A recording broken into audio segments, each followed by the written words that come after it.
Now, KQED welcomes you to their new Questions and Answers program, Questions and Answers.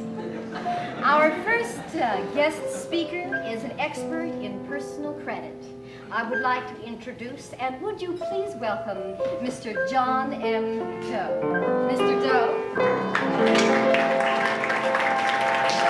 Thank you so much. Psychic handshake to all of you out there and in the viewing audience at home. I am the author of the new instant bestseller, as soon as you've all bought a copy, entitled Creative Credit, subtitled How to Live Wonderfully Well in This Credit Card World of Ours. So now that we've got that all squared away, I'd like to throw the floor open to any questions anyone might have about any aspect of credit card living at all. How can I defraud the American Express company? I don't know, sir. I don't deal with fraud.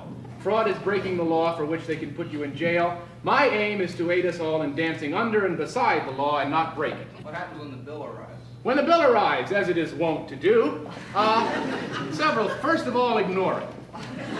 Right? You didn't agree to pay the bill anyway. What you agreed to do when you applied for the card was pay a minimum monthly balance or a service charge. Let's say $10 a month, so we'll all be dealing with the same figure here. Now, when the bill arrives, ignore it.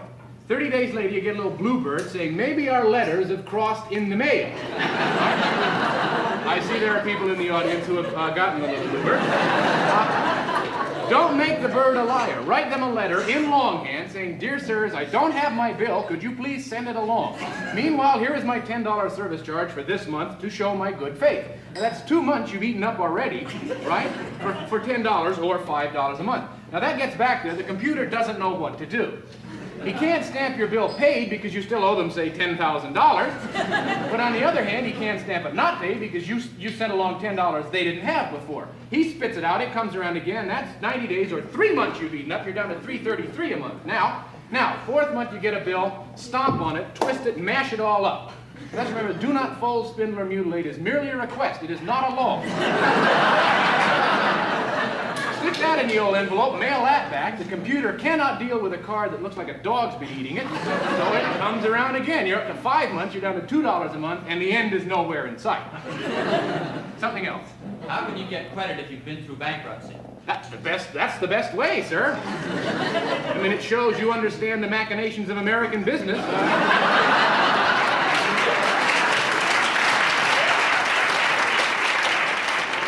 Also, the person who is most able to get credit is the person who owes the most money. The person who can borrow $1 million is the person who owes $1 million because of the strange inbred corporate mind, which thinks that if somebody else loaned him money, it's all right for me to do it too. Hence your famous package of bills. The way that I do it, which takes a long time, but since this is my job, I am willing to devote 8 hours a day to it. What you do is you just sit down and you pick up the phone and say, I would like to make a credit card, call number 9, and they will hang up. So you know it isn't 9. As I said, it takes some time, but soon you will get to a working number, and then you call everybody you know.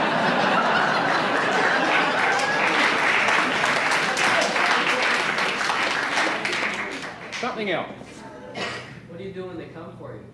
When they come for you. I'm paranoid, eh, sir? Well, first of all, they don't come for you right off the bat. You have a little warning. First of all, the letters get tenser and tenser. The verbs get smaller. Give money back. That is a hint that means your credit cards have reached what we call critical mass. Now, what happens is your next clue is they will call you on the phone. Ring, ring. Hello? Mr. Doe? Mr. Doe is dead. Boom. Okay, now they're on the defensive and they don't know what to do.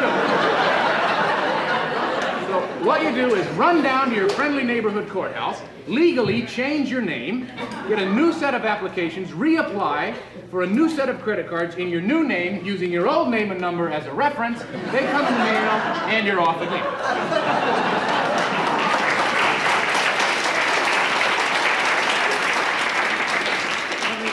For those of you who may have any moral upbraiding to do later on about this, you must remember that this is helping the economy, because the economy of America does not run on money.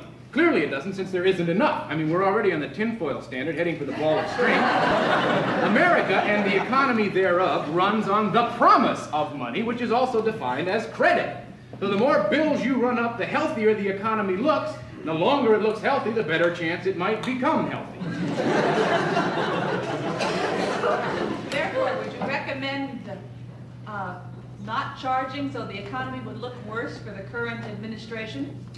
I don't care about politics. I'm out for myself. Which, of course, is an entirely political statement, which is what I'm sure the president says every morning. I'm out for myself.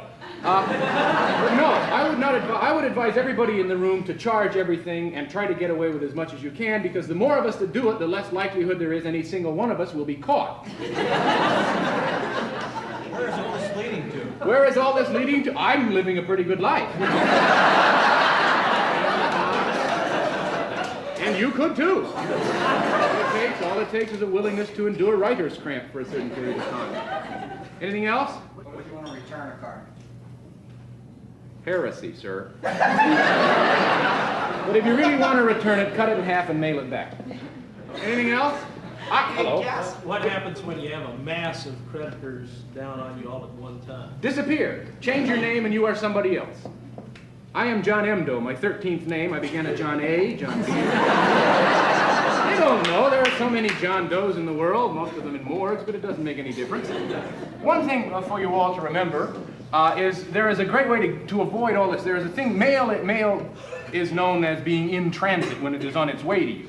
Right? That's when the post office is responsible for it and all that. So what you should all do tonight is go home and establish yourself on the Great American Express Circle route.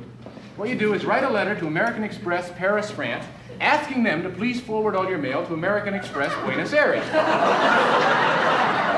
Have Buenos Aires forward all your mail to American Express, Lima, Peru.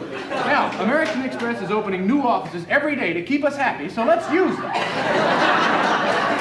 Write a letter to each office, having them forward it to the next office. When you get to the last one, say Nome, Alaska. Close off the circle by having Nome, Alaska forward it to Paris, France.